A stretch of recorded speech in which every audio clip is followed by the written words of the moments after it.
नमस्कार. पीतांबरी उद्योग समूह हा महाराष्ट्रातला एक नामवंत अशा प्रकारचा उद्योग समूह. पीतांबरीची नेमकी सुरुवात कशी झाली, सुरुवातीचे स्ट्रगल काय होते, कशा पद्धतीने या स्ट्रगल्सवर पीतांबरी उद्योग समूहाचे मॅनेजिंग डायरेक्टर श्री रवींद्र प्रभुदेसाई यांनी मात केली. आज पीतांबरी जगातल्या जवळपास 14 ते 16 देशांमध्ये एक्सपोर्ट होतं. ही सगळी सक्सेस स्टोरी नेमकी काय आहे, याच्या पाठीमागचे विचार काय आहेत, हे जाणून घेण्यासाठी आज आपल्याबरोबर आहेत पीतांबरी उद्योग समूहाचे managing director Shri Ravindraji Prabhudesai. Sir, सर्वप्रथम आपलं हार्दिक स्वागत. नमस्कार. मला सांगा की पीतांबरी आज सगळीकडे अतिशय नामवंत अशा प्रकारची कंपनी आहे, पण पीतांबरीची सुरुवात नेमकी कशी झाली? आपल्याला नेहमी उद्योग यशस्वी झाल्यानंतर त्याच्या गोष्टी ऐकायला आपल्याला आवडतात. तर पीतांबरीचा आता जसं त्यांनी सांगितलं की 300 कोटीच्या आसपास आमचा टर्नओव्हर झालेला आहे आणि जवळजवळ 3000 डिस्ट्रीब्युटर आणि 3 लाख दुकानं आणि जवळजवळ 5 कोटी ग्राहक, एवढं जर का आपण त्याचं जो बेस आहे तो जर का आपण म्हटला तर एवढा मोठा बेस पीतांबरीचा झालेला आहे. पण ही जरी गोष्ट खरी असली तरी ती अत्यंत कठीण अशी सुरुवातीला छोट्या 1000 स्क्वेअर फुटाच्या घरातून पीतांबरीची सुरुवात झाली. आणि त्यावेळचा जो काळ होता तर तो बघितला, साधारण 84-85 साली पीतांबरीची सुरुवात घरामध्ये झाली आणि 89 साली त्याला प्रायव्हेट लिमिटेड कंपनीचं स्वरूप आलं. तर आणि तिथून मग आपण म्हणतो की 35 वर्ष पीतांबरी प्रोडक्ट्स प्रायव्हेट लिमिटेड या नावाला झाली. सर, आज सगळं मोठं दिसतं आहे, सगळा आज उद्योग समूह अतिशय नावारूपाला आलेला आहे. पण सुरुवातीला तुम्हाला खूप सारे चॅलेंजेस असतील, खूप सारे आव्हानं असतील. हे नेमकी आव्हानं काय होती? आपण म्हणतो की यशस्वी उद्योग झाल्यानंतर यशस्वीता ही आपल्याला फक्त दिसते, पण त्याच्यामागे 100 अपयश असतात असं मी नेहमी म्हणतो. की आम्ही आधी इन्स्टिट्यूशनल सेल करत होतो, म्हणजे कॅटरर्स होते, त्याच्यानंतर हॉटेल्स होते, वेगवेगळे गिरायकं होती. तर त्या लोकांना आम्ही इन्स्टिट्यूशनल सेल करत होतो, म्हणजे ब्रँड तेव्हा आमचा तयार झाला नव्हता. आणि मग त्याच्यामुळे कधी ऑर्डर मिळायच्या, कधी ऑर्डर मिळायच्या नाहीत. आणि मला आठवतं आहे साधारण 2 लाख रुपयाचा सेल आमचा महिन्याला, म्हणजे 24 लाखाचा सेल आणि साधारण आम्हाला 2,500-3,000पर्यंत प्रॉफिट, एवढंच आम्हाला फक्त मिळत होतं. आणि नोकरी जरी केली असती, मी BSc झालेलो होतो, तरी मला 3,000 रुपये पगार मिळाला असता. म्हणजे धंदा मी जो करत होतो त्याच्यापेक्षा नोकरीत जास्त पगार मिळत होता. त्यामुळे एक प्रकारे ते व्यस्त गणित होतं. पण त्याची कारणं जेव्हा मी विचार करलो, कारण बाबांचा व्यवसाय ट्रान्सपोर्टचा होता, मला बाबांच्या व्यवसायामध्ये जायचं नव्हतं, पण सर्वतोपरी बाबांचं सहाय्य आमच्या उद्योगासाठी होतं. आणि सुरुवातीला पार्टनरशिपसुद्धा आम्ही केली. अरविंद गोरे नावाचे आमचे बाबांचे मित्र होते आणि त्यांची कंपनी बंद पडल्यामुळे आमच्याबरोबर त्यांची पार्टनरशिप झाली आणि ते LICचे एजंट होते. आणि मग त्यांच्याबरोबर मी माझं जे केमिस्ट्रीचं ज्ञान होतं त्याच्यावरती लिक्विड सोप, त्याच्यानंतर क्लिनिंग पावडर्स, डिटर्जंट पावडर आणि एक आमच्याकडे सॉलिड फ्युएल म्हणून होतं, ते आम्ही हॉटेल्सना सप्लाय करत होतो. आणि एकदा बाबाने असा विषय मांडला की तुला जर का हे घर, गाडी वगैरे जर का सांभाळायचं असेल तर महिन्याला 12,000 रुपये तुला मिळवले पाहिजेत. आणि मग तेव्हा मला लक्षात आलं की आपल्याला धंदाच केला पाहिजे आणि धंदा मोठा झाला पाहिजे आपला. आणि मग त्या ह्याच्यातून आपल्याला विचार करायला पाहिजे आणि मग आपल्याकडे काय ज्ञान नाही आहे. आणि त्याचवेळी मग मी economic times, times of India, business India याची मॅगझिन्स वाचायला सुरुवात केली. आणि कुठे आपण कमी पडतो आहे तर मार्केटिंगमध्ये कमी पडतो आहे, फायनान्समध्ये कमी पडतो आहे, क्वालिटी कंट्रोलमध्ये कमी पडतो आहे, पर्सनल मॅनेजमेंटचं आपल्याला काय माहिती नाही आहे. कारण धंदा वाढवायचा झाला तर जागा मोठी पाहिजे, प्रोडक्ट जास्त पाहिजेत, माणसं आपल्याला सगळी घ्यायला पाहिजेत. आणि मग मी निर्णय घेतला की ठाणा कॉलेजला मॅनेजमेंटच्या DBMच्या कोर्सला ॲडमिशन घ्यायची. आणि मला असं वाटतं की तिथेच स्वतःचं जे काही मी पण जे होतं ते मला तिथे सापडलं. साहजिकच ज्यावेळेस आपण एखादा उद्योग सुरू करतो त्यावेळेस मोठ्या प्रमाणात स्पर्धा देखील असते. तुम्हाला देखील या स्पर्धेला सामोरं जावं लागलं असेल. या कॉम्पिटिशनमध्ये तुम्ही कसे काय टिकलात, तुम्ही नेमकं काय केलं? स्पर्धा आपण जेव्हा म्हणतो ना, मला नंतर ते जेव्हा मी ठाणा कॉलेजला ॲडमिशन घेतली त्यावेळेला अनेक मॅनेजमेंटच्या ह्या ज्या काही प्रश्न असतात त्याची भरपूर उत्तरं सगळी तिथे मिळाली. कारण कमॉडिटी आणि ब्रँड, आपण जेव्हा कमॉडिटीमध्ये असतो तर त्याच्यावेळी बघा, आता तांदूळ, गहू, साखर ही कमॉडिटी आहे. पण समजा एखादा त्याच्यात कोणी काही ब्रँड तयार केला, जसं आपण सिमेंट, साधं सिमेंट म्हटलं तर त्याला काही नाही आहे. पण वेगवेगळ्या ब्रँडिंग करून जेव्हा सिमेंट विकलं जातं, स्टील विकलं जातं, गाड्या विकल्या जातात, आपण रोजच्या सगळ्या वस्तू वापरतो, तर आपलं एक युनिक स्थान, आपण बोलतो की आपण ते ध्रुव ताऱ्याची गोष्ट आपण ऐकलेली आहे की आपण एखादं ध्रुव आपण होऊ शकतो का, की अढळ स्थान आपल्याला कुठे पाहिजे तर कन्झ्युमरच्या मनामध्ये निर्माण व्हायला पाहिजे. त्या सुरुवातीला तर प्रचंड स्पर्धा होती आणि ती गुणवत्तेची तर नव्हतीच. रेट जरा जरी दिला तरी कारण तुमची आयडेंटिटीच नव्हती. त्यामुळे नेहमी मी उद्योजकांना, जेव्हा आम्ही सॅटर्डे क्लबमध्ये काम करतो किंवा उद्योग अनुभव प्रतिष्ठानमध्ये, तर आपली स्वतःची एक आयडेंटिटी आपण निर्माण केली पाहिजे असं माझं सांगणं असतं. आणि ती एकदा आयडेंटिटी निर्माण झाल्यात की तुम्ही तुमचं प्रॉडक्ट, तुमची सर्व्हिस ही तुम्ही डिफरेन्शिएट करू शकतात. कारण असं एक त्याच्यावरती पुस्तक पण आहे की डिफरेन्शिएट ऑर डाय, म्हणजे तुम्ही तुमचं एक वेगळं पण तुम्ही सिद्ध करा, नाहीतर तुमचा उद्योग तुमचा मरणार आहे. सर, तुम्ही नेहमी ब्रँडिंगविषयी बोलत असता. ब्रँडिंगवर तुमचं मनापासून प्रेम आहे, तुमचा तो अभ्यासाचा देखील विषय आहे. मला सांगा की पितांबरीच्या सुरुवातीचं जे ब्रँडिंग होतं ते कशा पद्धतीने तुम्ही डिझाईन केलं होतं? आपण जेव्हा कोणाला एकमेकांना आपण भेटतो आणि अनेक उद्योजक, गिरायकं किंवा सप्लायर जेव्हा भेटतात तेव्हा ते विचारतात नवीन काय आहे. म्हणजे आपण सुद्धा कोणाला भेटल्यानंतर मुलं शिकत असतात, तर बाबा आता तू कितवीत गेलास, म्हणजे आपण सतत प्रगतीच्या अनुषंगाने एकमेकांशी आपण बोलत असतो. तुमच्या गावामध्ये नवीन काय आहे, कुठे बघण्यासारखं नवीन काय आहे, असं आपल्याला एक नाविन्याची सगळ्यांना ओढ असते. तर तशीच ओढ ही प्रत्येक गिरायकाला सुद्धा असते. आणि जेव्हा आम्ही पितांबरीचा जो कन्सेप्ट होता की त्यावेळी स्टेनलेस स्टीलच्या भांड्यांसाठीची भरपूर पावडरी होत्या, बार होते, पण तांब्या पितळासाठी काही नव्हतं. तेव्हा फक्त चिंच, राख आणि इतर गोष्टी, लिंबू वगैरे असं वापरलं जायचं. आणि मग ती कल्पना आली. म्हणजे आपल्याला जेव्हा समाजात आपण वावरत असतो तर त्यावेळेला आपल्याला डोळे, कान आणि नाक, आपण नेहमी म्हणतो की आमच्याकडे काहीच नाही आहे असं जेव्हा माणसं जेव्हा म्हणतात, तर त्यांच्याकडे असलेली ही जी संपत्ती आहे, माझ्या नेहमी मनात विचार येतो की परमेश्वराने आपल्याला एक शरीर दिलेलं आहे, हा एक सुपर कॉम्प्युटर आहे, पण आपण त्याचा जणू काही अतिशय साध्या कामांसाठी आपण उपयोग करतो. तर जेव्हा आपल्याला उद्योजकीय आपण विचार करायला लागतो तेव्हा आपलं जे लोकांना दिसत नाही ते आपल्याला दिसलं पाहिजे, जे लोकांना ऐकू येत नाही ते आपल्याला ऐकू आलं पाहिजे, ज्याचा वास लोकांना येत नाही त्याचा आपल्याला वास आला पाहिजे. आणि ह्याच्यासाठी आपली वैयक्तिक आपण कशी उन्नती करू शकतो, आपलं वाचन वाढवणं, वेगवेगळ्या सेमिनारना जाणं, उद्योजकीय पुस्तकं वाचणं, वेगवेगळ्या फॅक्टरीजना आपण भेटी दिल्या पाहिजेत. तर ह्याच्यातून आपल्याला मग त्या गॅप दिसायला लागतात. आणि आपला जो काही छंद आहे, आपला जो काही आपली आवड आहे, कारण आयुष्यभर आपल्याला उद्योग करायचा आहे असे माझ्या मनामध्ये आले की लोक 58 वर्षी रिटायर होतात, मग माझा उद्योग मग जर का 2-4 वर्षांनी बंद केला, चालला नाही एखादा प्रोडक्ट, तर असं असतं कामा नाही. आपण पण पूर्ण आपलं आयुष्यभर आपलं ती संकल्पना आपण राबवू शकलो पाहिजे आणि त्याच्यातून समाजाला काही सोल्युशन दिली पाहिजेत. आणि मग ही जी काही आमची सगळी उत्पादनं आहेत की दिवसभराचं आपण दिनचर्या बघितली तर सकाळपासून संध्याकाळपर्यंत, तर भांडी घासण्याचं जरी आपण म्हटलं तर पितांबरी शायनिंग पावडर आहे. पण आता जी काय आम्ही वेगवेगळ्या प्रकारची हेल्थकेअरमध्ये उत्पादनं आणली आहेत, क्लिनिकमध्ये उत्पादनं आणली आहेत, या सगळ्या गॅप शोधलेल्या आहेत आणि त्या अनुषंगानेच ती समस्या पूर्तीचीच सगळी उत्पादनं आहेत. एकीकडे तुम्ही ब्रँडिंगविषयी बोलत असताना दुसरीकडे तुम्ही सातत्याने ॲडव्हर्टाईज केली पाहिजे, जाहिराती केल्या पाहिजे, लोकांसमोर गेलं पाहिजे, मोठ्या प्रमाणात लोकांसमोर गेलं पाहिजे, याच्यावर तुमचा विश्वास आहे. म्हणजे सुरुवातीच्या काळात ज्यावेळेस मराठी उद्योजक हे साधं न्यूजपेपरमध्ये ॲडव्हर्टायझिंगला देखील फारसं महत्त्व देत नव्हते, अशा वेळेस तुम्ही थेट टी व्हीवर जाहिराती केल्या.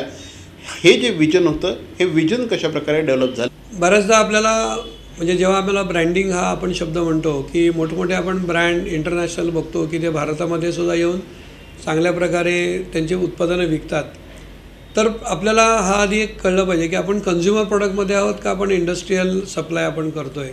तर जेव्हा कन्झ्युमर प्रॉडक्ट आपण एखादा बनवतो तर तेव्हा आपण आपल्या आदरणीय पंतप्रधान मोदीजी नेहमी म्हणत असतात की भारताची लोकसंख्या 140 कोटी आहे, तर त्यावेळी 140 कोटी हे आपले गिराईक आहेत असं आपल्या मनामध्ये आलं पाहिजे. आणि पहिलं आपलं जे गाव आहे किंवा आपलं जे राज्य आहे, म्हणजे ठाणं असेल, मुंबई आहे, पुणे आहे, नागपूर आहे, आणि संपूर्ण महाराष्ट्रात आपल्याला जर का पोचायचं असेल तर आता 12 कोटी लोकसंख्या ही महाराष्ट्राची आता आहे. पण जेव्हा मी पितांबरी जेव्हा मार्केटमध्ये आणली तेव्हा 6 कोटी लोकसंख्या होती. आणि 6 कोटी भागिले 5, कारण एका कुटुंबामध्ये पितांबरी जाणार होती, वैयक्तिक वापराचं उत्पादन नाही आहे. तर तेव्हा त्याचं उत्तर आलं 1,20,00,000. आणि 10% लोकांनी जरी आपली पावडर वापरली आणि गुणिले 5 रुपये समजा आपण त्याची किंमत ठेवली आणि त्याला गुणिले 12 आपण जर का केलं, तर त्यावेळी माझ्याकडे जो छोटा कॅल्क्युलेटर होता त्याच्यात इन्फिनिटी असं उत्तर आलं. ते म्हटलं म्हणजे जबरदस्त सेल होईल. पण आता ह्या 5 कोटी 6 कोटी लोकांपर्यंत किंवा 12 कोटी लोकांपर्यंत जायचं जर का असेल तर आपल्याला डिस्ट्रीब्युटर दुकानं, कारण हे सगळे जे लोक आहेत हे दुकानांमधून वस्तू विकत घेतात. आता जरी मॉल झालेले असेल आणि आपण क्विक कॉमर्स जरी आपण विचार करत असलो, तर जेवढे आपल्याला उपलब्ध कन्झ्युमरपर्यंत पोहोचण्याची साधनं आहेत त्या सगळ्याचा आपण उपयोग केला पाहिजे. आणि जो दिखता है वो बिकता है हा मार्केटिंगचा मंत्र आहे. जो दिखता आहे म्हणजे दुकानामध्ये आपलं प्रोडक्ट दिसलं पाहिजे, पेपरामध्ये आपलं दिसलं पाहिजे, टी व्हीमध्ये दिसलं पाहिजे, रेडिओमधून ऐकू आलं पाहिजे. आणि मग ह्याच्यासाठी आम्ही जी जाहिरात तयार करण्यासाठी आम्ही बसलो की चांगली संकल्पना घ्या. आणि आमचं त्यावेळी काही बजेट खूप नव्हतं. मग आम्ही आमचे एक ॲड एजन्सीजमध्ये मित्र होता राजेश दर्यापूरकर नावाचा, त्याला बोलवलं आणि काही लेखक असे आम्ही बसून आणि मग गृहिणी आणि मग त्याच्या मनात आलं की अरे गृहिणी म्हणजे बायको आणि मग बायकाच काम करणार का किंवा बायकांच्या थ्रू सगळी स्वच्छता होते. आणि मग एकदम बायको गेली माहेरी. आम्ही म्हटलं त्या स्लोगनमध्ये पितांबरी हा शब्द पाहिजे आणि काम करी पितांबरी असं आम्ही येऊरच्या आमच्या बंगल्यामध्ये आम्ही बसलो होतो तेव्हा ही स्लोगन सुचली आणि ती एवढी सगळ्यांना आवडली. आणि आजसुद्धा 35 वर्ष जरी झाले आहेत तरी पितांबरी म्हटलं की बायको गेली माहेरी काम करी पितांबरी हे लगेचच वाक्य येतं. पण आता लाईम सॉससुद्धा आम्ही जेव्हा शोधला म्हणजे तो आपल्याला प्रत्येक प्रोडक्टसाठीच एक स्लोगन लागते. ही जर स्लोगन छान मिळाली त्यामुळे प्रत्येक घास होईल खास असं त्या लाईम सॉसचं आम्ही हे करतो. जेव्हा आपण एखादा पदार्थ करतो किंवा खातो ते सुक्या भाज्या असतात किंवा काही तर ते गोड लिंबाचं लोणचं आहे आणि त्याला आम्ही लाईम सॉस असं वेगळंच त्याला नाव दिलं आहे. कारण लोणचं म्हटलं तर आम्ही त्या कॅटेगरीमध्ये गेलो असतो आणि मग त्याला प्रत्येक घास होईल खास असं त्याला आम्ही ती स्लोगन दिली. जाहिरातींचा विषय आला त्यानंतर तुम्ही पहिलंच कॅम्पेन तुमचं प्रचंड यशस्वी झालं आणि तुम्ही थेट प्रशांत दामलेंना बरोबर घेतलं होतं. प्रशांत दामलेजींना आम्ही मग संपर्क केला तर पितांबरी त्यांना पण माहिती होतं फॉर्च्युनेटली. आणि अशा प्रकारे जाहिरातीचं त्यांच्याकडे खूप काही अशा ऑफर्स नव्हत्या. नाटकांच्या ऑफर्स भरपूर होत्या तर ते लगेच तयार झाले. आणि मग त्यांना ही जेव्हा संकल्पना सांगितली की बायको गेली माहेरी काम करी पितांबरी अशी ती स्लोगन आहे आणि ह्याच्या थ्रू आम्ही तुमच्या माध्यमातून सगळं महाराष्ट्रभर पोचण्याचं आम्ही हे करतो आहे.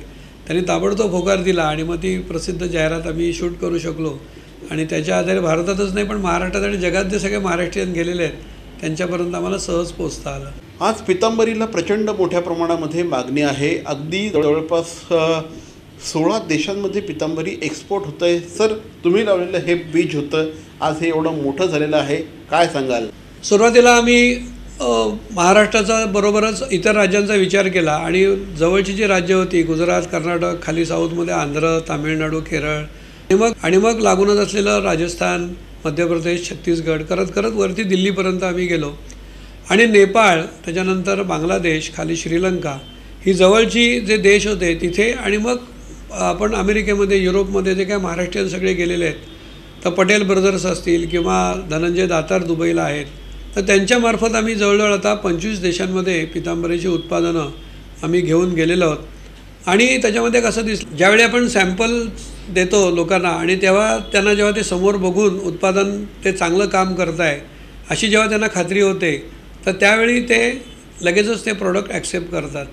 आणि मला सांगायला आनंद वाटतो की Loksatta, Maharashtra times, times of India, त्याच्यानंतर बाहेरच्या राज्यातली जी वर्तमानपत्रं आहेत तर त्यांच्यामध्ये अर्ध पेज जाहिरात आणि पितांबरीचं सॅशे त्याला चिकटवून आम्ही जेव्हा जाहिरात केली त्यावरती लाखो लोकांपर्यंत गेली.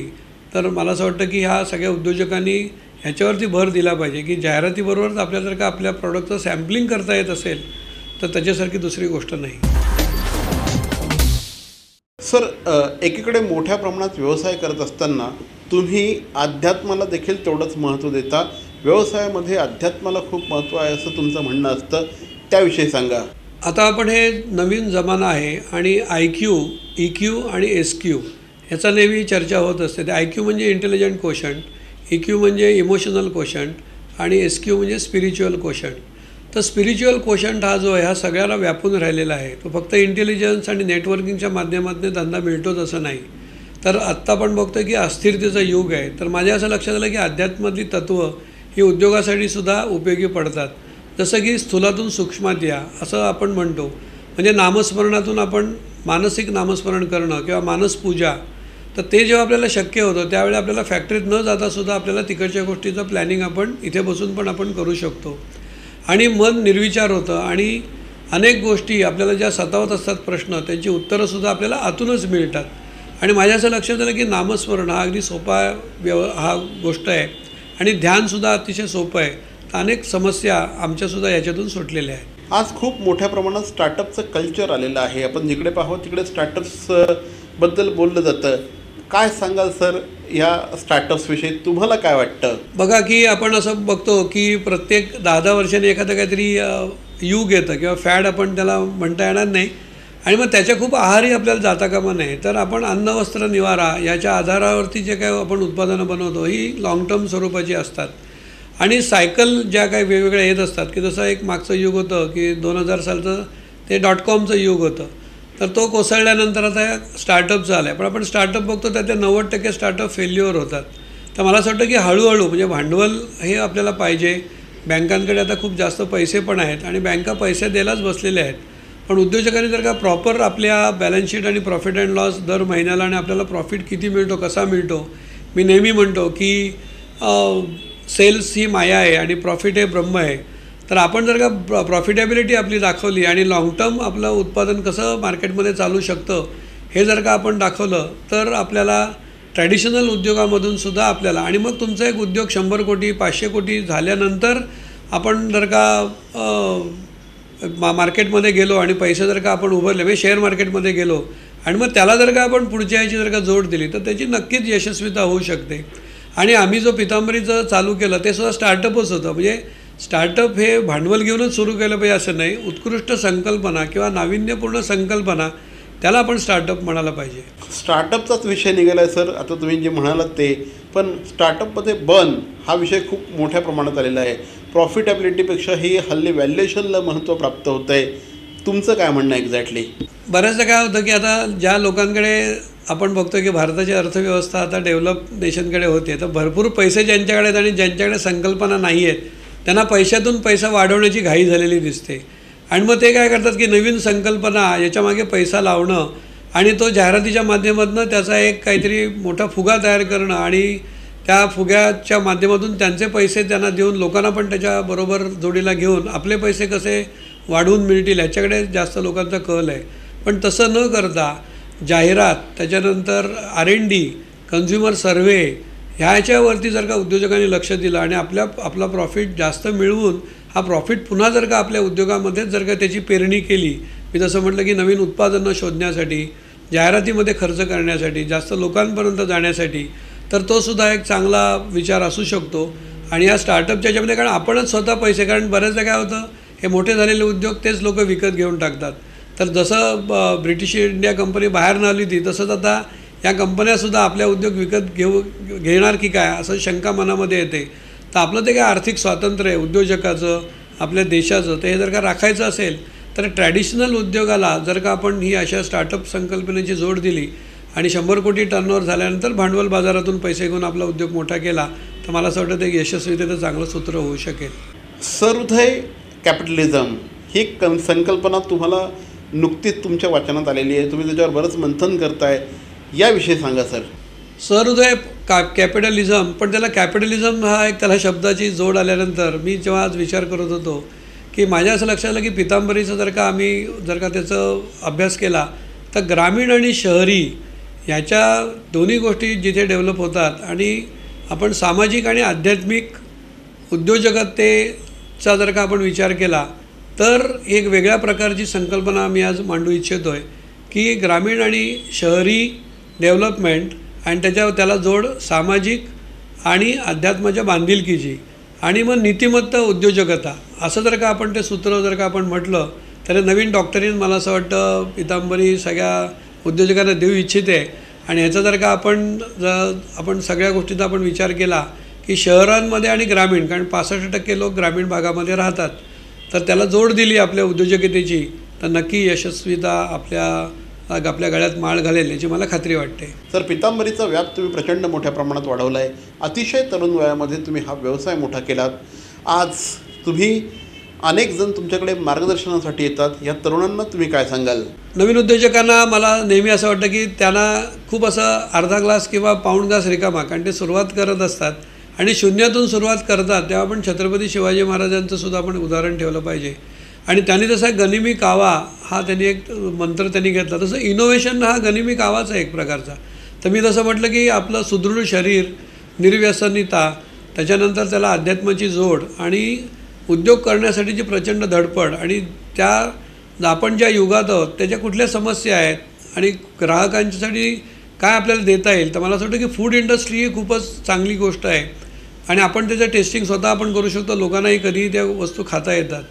तर आपण कुठल्या उद्योगात असाल किंवा करायचं असेल तर खाण्याच्या संदर्भातले पदार्थ आणि त्याच्यात एका ब्रँडमध्ये आपल्याला रूपांतर करता आलं तर मला असं वाटतं की आता जंक फूड आहे पण चांगल्या चवीचं पण चांगल्या ज्याची पोषक मूल्य चांगली आहेत अशी जर का उत्पादनं आपण निवडलीत तर मला असं वाटतं की ते पटकन आपण यशस्वी होऊ शकता. तर मंडळी, हे होते पितांबरी उद्योग समूहाचे मॅनेजिंग डायरेक्टर श्री रवींद्रजी प्रभू देसाई सरांबरोबर आज आपण गप्पा मारलेल्या आहेत. पितांबरीविषयी मारलेले आहेत, स्टार्टअपविषयी मारलेले आहेत, अध्यात्माविषयी मारलेले आहेत. सर, आज तुम्ही प्रचंड धावपळीतनं आम्हाला वेळ दिलेला आहे. मनापासून धन्यवाद सर आमच्याशी बोलल्याबद्दल. नमस्कार, धन्यवाद.